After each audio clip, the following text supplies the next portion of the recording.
So one interesting aspect that I found in the Larame Project was in the beginning when Greg Perotti kind of points out the sign to the town uses incorrect grammar. Instead of like no place else on earth, they say like no place on earth. Two values that I found from the play or kind of took from the play was hate and forgiveness, which is kind of the idea that the play gives out is, no matter how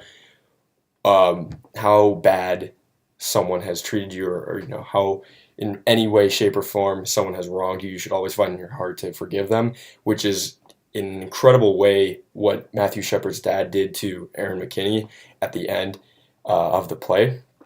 Um, Marge Murray uses this term all-togethers, which is basically a term for in the nude, which I kind of find the hilarity behind the conversation when she's talking to Greg is when she kind of says, "Oh, I do chores in the nude because I live in the middle of nowhere, and if anyone were to come up to the window and see me, quote unquote, it'd be their fault." Um, Barbara Pitts depicts the town of Laramie to be an isolated, slowly growing town.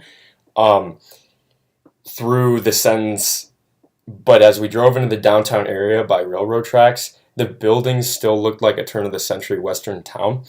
In my opinion, the town does not have a fine line between acceptance and tolerance, which is kind of what the Tectonic Theater Project needs or kind of puts or implements to its audience, which allows the idea of something like a cultural problem that an isolated town usually doesn't face compared to a whole country. They kind of don't see this in the beginning as an actual big deal, um, because there's really no fine line between homosexuality and heterosexuality in the town. It's more of you're either heterosexual or you should kind of leave or kind of remain quiet about it. Um, which leads me to my next point, which means the whole country kind of sees this as a big deal when the town of Laramie doesn't see it as a big deal. To start, the play is set after the plot has already occurred.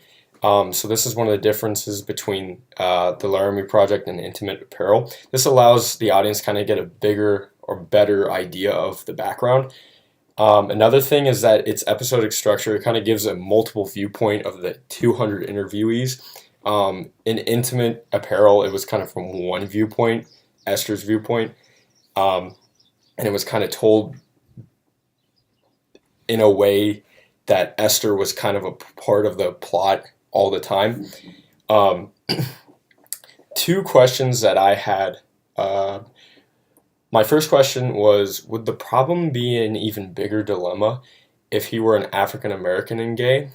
And how would the media portray this if it occurred in today's day and age?